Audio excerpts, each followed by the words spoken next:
안녕하십니까. 2020년 4월 9일 새벽무기 팩트 시작하겠습니다. 오늘은 윤석열 검찰총장 얘기 좀 해보겠습니다. 뭔가 심상치 않은 기류가 그 주변에 지금 흘러다니고 있는 것 아닌가. 뭐 그런 생각이 들어서 몇 가지 최근에 어떤 드러난 팩트, 이거를 우선 중점적으로 좀 살펴보고 거기에 대한 제 의견을 말씀드리겠습니다. 우선 경찰이 지금 수사 중인 내용 중에 하나가 뭐가 있냐면 윤석열 검찰총장의 부인이죠. 김건희 씨.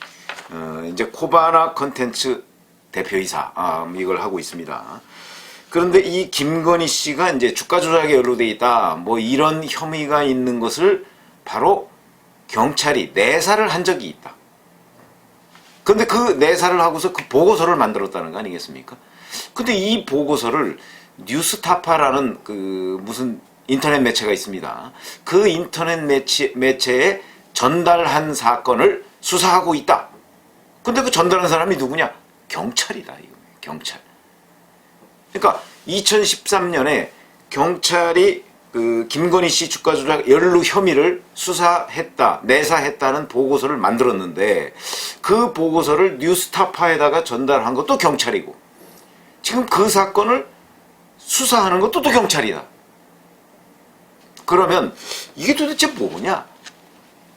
이런 얘기인데 그 내용이라고 하면 이런 겁니다. 그 뉴스타파는 실제 그걸 보도를 했습니다. 이 첩보 보고서가 뭐냐면 2013년에 경찰청의 중대범죄수사과 이런 데에서 작성을 한 보고서인데 권오수 씨라고 도이치모터스 회장이라는 사람이 있습니다. 이 권오수 씨라는 사람이 주가 조작의 선수라고 우리가 흔히 알려져 있는 그런 이모 씨라는 사람하고 결탁을 해서 주가 조작을 했고 그럼 김건희 씨는 어디에 등장하느냐? 김건희 씨는 이 주가 조작의 일종의 전주, 돈 주인이라는 뜻이죠. 전주. 그러니까 미천을 대줬다. 이 그림에서 전주로 등장하는 사람입니다. 그러니까 김건희 씨가 이모 씨한테 도이치모터스 주식을 이름을 하고 도이치모터스 주식을 그쪽에다 넘겼다는 거죠. 그리고 김건희 씨 자기 앞으로 10억이 들어있던 신한증권 계좌를 또 맡겼다. 그러니까 무슨 얘기냐면 도이치모터스 주식도 인계를 하고 그 다음에 10억 원이 든 계좌도 맡겼다. 뭐 이런 내용이 이제 그 첩보 보고서 내용이라고 하는데 그런데 이 부분에 관해서 경찰청은 공식적으로 이렇게 설명을 했습니다. 그거 내사를 한 것은 맞는데 근데 김건희 씨는 내사 대상자도 아니었고 그렇기 때문에 내사도 안 했다. 지금 이렇게 얘기는 하고 있는데 문제는 이 보고서를 뉴스타파에 건네준 사람이 또 경찰관이다 이런 것이죠. 그래서 뉴스타파는 이 보고서를 인용해서 실제 보도를 했습니다. 권오수 도이치모터스 회장과 김건희 씨를 내사하고 있다. 근데 경찰의 입장대로 만약 김건희 씨는 내사 대상도 아니었고 내사를 안 했다면 이 보고서에 김건희 씨가 등장할 이유가 없지 않습니까? 그런데 이 뉴스타파 보도 내용을 보면 등장을 했습니다. 그러면 보고서 내용에 있었다는 얘기가 되고 그러면은 결국 내사도 김건희 씨를 내사했다는 얘기가 되면 경찰이 최근에 뭐 내사를 한 건 맞는데 김건희 씨는 거기에 내사 대상이 아니었다는 건 또 거짓말 아닌가? 이제 이런 의문이 생기는 겁니다. 그런데 또 이 사건을 뉴스타파에 보고서를 건네준 사람도 경찰이고 이 사건을 지금 현재 수사 중인 사람도 경찰이다. 그러면 이거를 경찰이 넘겨줬다는 것을 수사하는 경찰을 믿을 수가 있느냐? 뭐 잘 아시지만 버닝썬 사건 등에서 경찰이 자기 경찰관이 연루된 사건에 관해서 제대로 수사를 안 했다는 것은 뭐 나중에 검찰 수사에서 다 드러났지 않습니까? 그 부분과 관련해서 물론 지금 재판이 진행 중입니다만은 여러 가지 증거로 드러나듯이 이것도 과연 경찰이 제대로 수사하는 것이냐 하는 의문이 생기고요. 그럼 이 경찰은 도대체 왜 뉴스타파에 윤석열 검찰총장 관련한 이런 것들을 뭐 관련이 돼 있는지 안 되는지 사실은 잘 모릅니다. 그러나 이런 것들을 건네줬을까? 그게 자기한테 무슨 이득이 된다고 생각을 했을까? 하는 그런 것들이 굉장히 의문을 갖게 하는 겁니다. 저도 뭐 기자 생활 많이 해봤습니다만은 왜냐하면 흔히 뉴스타파 같은 데서 이런 보고서를 건네받았을 때 이게 공익제보도 아니고 이거는 지금 현직 검찰총장의 부인과 관련한 얘기 아니겠습니까? 그걸 누군가가 의도를 가지고 뉴스타파라는데 제보를 했을 텐데 뉴스타파는 그걸 그냥 보도를 했단 말이죠. 사실 내사라는 거는요, 수사하고 좀 다릅니다. 원래 내사라는 의미는 이게 수사거리가 될 것인지 안 될 것인지를 판단하기 위해서 한번 더듬어보는 그런 겁니다. 예를 들어서 누구누구가 비리가 있다라고 하면 비리가 있다는 것만 믿고서 덜컥 예를 들어서 수사에 착수했다가 진짜 비리가 있으면 다행이지만 없으면 정말 완전히 헛다리 짓는 거 되거든요. 망신도 망신이고 그거는 여러 가지의 그 어떤 법률적인 문제를 낳을 수도 있습니다.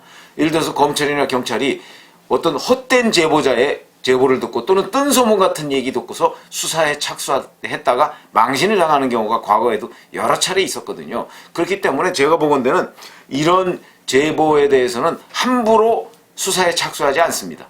그러면 이게 거리가 되느냐 안 되느냐. 기자도 마찬가지죠. 누가 제보를 하면 이게 기사거리가 되느냐 안 되느냐는 것을 점검하는 과정. 기자도 그런 것이 필요하고 그 다음에 수사는 더욱더 필요합니다. 그게 바로 내사입니다.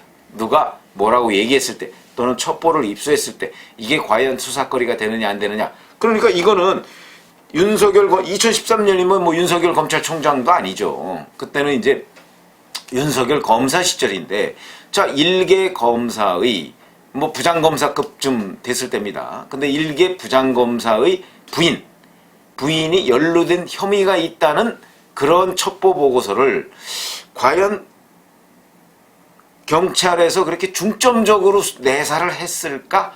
이런 의문은 듭니다. 정치적인 목적이 아니라면. 이때는 아마도 박근혜 정부에서 국정원 댓글 사건과 관련해서 윤석열 검사가 국정원 댓글 사건에 대해서 그 공직선거법 위반 혐의로 기소를 하자 이렇게 주장을 하거나 수사를 하고 있는 이 시점입니다. 그러니까 박근혜 정부도 뭔가 윤석열 검사를 겨냥을 해서 이 윤석열 검사의 부인 이 김건희 씨를 내사했을 가능성이 있다. 그러니까 그 최초의 2013년 내사도 정치적인 목적을 가지고 내사했을 수 있고 그 내사에 동원된 것이 경찰이다.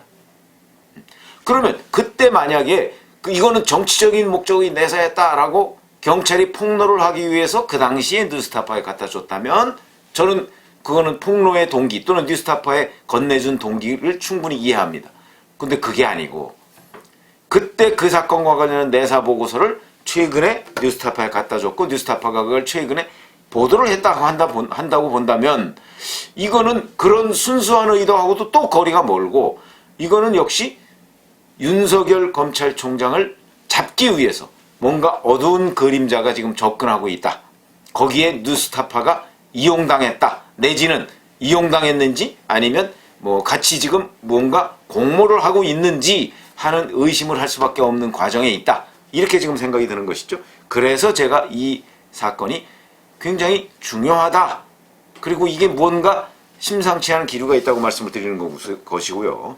또 저는 뭐 유튜브에서 이걸 한 번도 제가 보도를 한 적은 없습니다만은 채널A 기자하고 윤석열 검찰총장의 최측근 검사장과의 뭐 유착 의혹 뭐 이걸 폭로한 사람이 누군지 아시죠?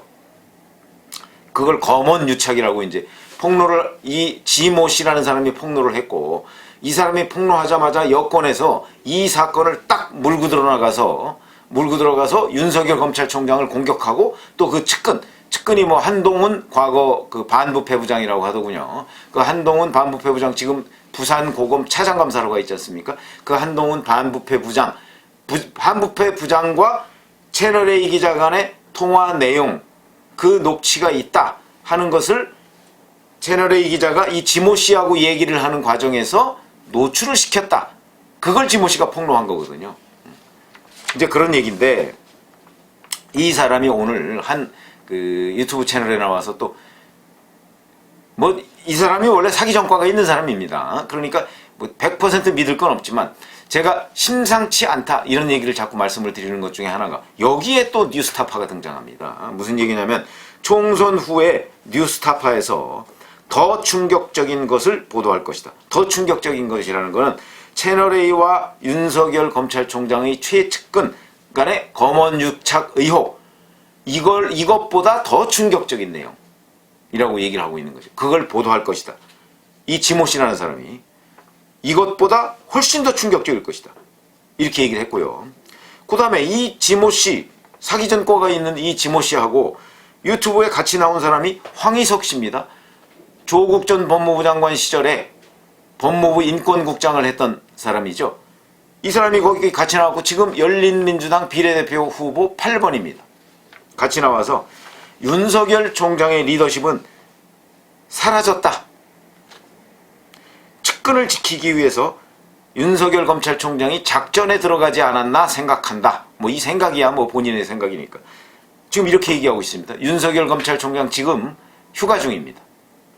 아마 총선 후에 뭐 여러 가지 수사를 본격적으로 전개하기 위한 어떤 재충전의 기간을 갖고 있는 것이 아닌가 저는 이렇게 추정이 되는데 지금 황희석 열린민주당 비례대표 후보 이 사람은 측근을 지키기 위해 작전에 들어가지 않았나 생각한다 이렇게 지금 주장을 했습니다. 그러면 이 지모 씨라는 사람이 누구냐? 2015년에 어떤 회사에 31억 원, 31억 원의 그 주식을 31억 원대 주식을 횡령한 혐의로 징역 4년을 선고받고 복역을 하다가 2018년 7월 달에 출소한 사람입니다. 등등 몇 건의 사기 전과가 있습니다. 자, 여기 근데 이 사람이 얘기한 거 총선 후에 뉴스타파가 충격적인 걸 보도할 것이던데 이게 왜 총선 후일까? 만약에 정말 윤석열 검찰총장에 대한 충격적인 보도를 뉴스타파가 입수를 했다면 그리고 그 보도할 거라는 이 지모 씨의 설명이 사실이라면 저는 뉴스타파가 이걸 총선 후까지 미룰 이유가 없다고 생각합니다. 왜 총선 후까지 미루죠? 당장 하죠, 당장. 그리고 그것이 정말 맞는 얘기다, 팩트다 이렇게 생각을 안 하면 당장 하죠. 근데 총선 후까지 밀어놨거든요. 저는 여기에 어두운 그림자가 있다고 보는 것이죠. 아까 제가 뭐 윤석열 검찰총장의 부인 관련한 그 기사 보도도 뉴스타파가 했고 여기서도 또 총선 후에 윤석열 검찰총장과 관련한 뉴스타파의 보도가 있을 것이라고 이 지모 씨가 얘기하는 걸 보면 이게 왜 총선 후일까? 저는 이 보도 내용의 팩트에 대해서 적어도 그다지 큰 신뢰를 두지 못하는 것이 아닌가. 그러니까 여기에서 바로 문제가 있는 보도를 하려고 하는 것이 아닌가. 그러니까 팩트에 입각한 보도가 아니고 이 황희석 전 법무부 인권국장이나 뭐 이런 사람들과 뭔가 얘기가 돼 있어서 그래서 뭔가 윤석열 검찰총장을 실체와 다르게 흠집내기 위한 보도를 하는 것이 아닌가. 만약에 그것을 총선 전에 보도하면 그거 팩트가 이게 아닌데? 라고 하면 총선 전에 이게 공방이 돼서 오히려 여권한테 불리할 가능성이 있죠. 그러니까 이 보도를 총선 후로 미룬 것이 아닌가 하는 강력한 의심을 제가 갖지 않을 수가 없는 게 바로 이 지모 씨라는 사람의 오늘 유튜브에서 나온 그 내용입니다. 왜냐면 지모 씨도 그렇고 이 뉴스타파도 그렇고 만약에 윤석열 검찰총장과 관련한 더 충격적인 내용이 정말 사실이라면 예를 들어서 무슨 근거가 확실한 내용이 있다면 총선 후라는 총선이라는 걸 전후로 해서 보도 시기를 늦출 이유가 없다. 그런데 총선 후에 보도하겠다는 것은 만약에 사실이라면 그것은 뭔가 팩트에 입각한 것이 아닌 윤석열 검찰총장 흔들기를 위한 뉴스타파의 어떤 단독 기획 내지는 뉴스타파와 지모 씨라는 사람의 공동 기획 내지는 뉴스타파와 지모 씨와 또 다른 어두운 그림자의 공동 기획일 가능성이 있다. 그러니까 윤석열 검찰총장은 이 보도를 놓고 굉장히 아마 불쾌하거나 뭐 이런 문제가 생길 가능성이 있는데 총선 전에 만약에 그걸 보도하면 윤석열 검찰총장이 반격을 하고 그러면 이게 논란이 돼서 여권의 총선에 불리할 것으로 예상되는 이런 정무적인 판단 아래 총선 후로 보도 시기를 미룬 것 아닌가? 이런 생각을 제가 한다는 것이죠. 저도 뭐 기사를 다뤄봤기 때문에 이런 문제에 대한 보도 시점에 대한 정무적 판단 같은 거는 대개 그 기자도 어느 정도는 하게 돼 있습니다. 근데 지모 씨라는 사람이 워낙 사기 전력이 있어서 얼마나 사실에 입각해서 얘기를 했는지 모르겠으나 어찌됐든 간에 그런 의심이 든다. 근데 이런 의심이 또 제가 드는 이유 중에 하나가 또 황희석 인권국장 물론이고 최강욱 전 공직기강 비서관 여권 내 일각 이런 데서도 여전히 자, 총선이 끝나면 윤석열 검찰총장은 공수처 수사 대상 1호다 이런 얘기를 지금 하고 있습니다. 만약에 민주당이 또는 범여권이 이번 총선에서 다수 의석을 차지할 경우에는 아마 7월이나 8월쯤 되면은 공수처가 설치가 될 텐데 이때 이제 공수처장 이거는 뭐 결국 문재인 대통령 의중에 있는 사람을 임명할 가능성이 매우 높죠. 그렇게 되면 진짜 이 사람들이 윤석열 검찰총장을 공수처의 수사 대상 1호로 삼으려고 하는 것 아니냐 하는 그런 강력한 의심이 드는 여러 가지의 말들 또는 증언들 이런 것들이 지금 나오고 있다. 지금 총선 엿새밖에 남지 않았습니다. 그러면 총선 후라고 해도 좀 일주일쯤 뒤입니다. 그런 것들이 나오고 있다. 그래서 제가 윤석열 검찰총장을 향한 어두운 그림자가 지금 서서히 다가오고 있는 것 아닌가. 근데 이거는 윤석열 검찰총장과 관련한 윤석열 검찰총장 또는 그 부인과 관련한 무슨 비리 의혹이 명확히 있기 때문이 아니고 뭔가를 의혹을 만들어내려고 하는 것 아닌가 하는 의심이 들어서 이런 말씀을 드리는 것이고요. 뭐 총선까지 얼마 남지 않았습니다. 한번 그 경과를 지켜보시죠. 같이 한번 지켜보시고 또다시 제가 말씀을 드릴 날이 올 것으로 보입니다. 감사합니다.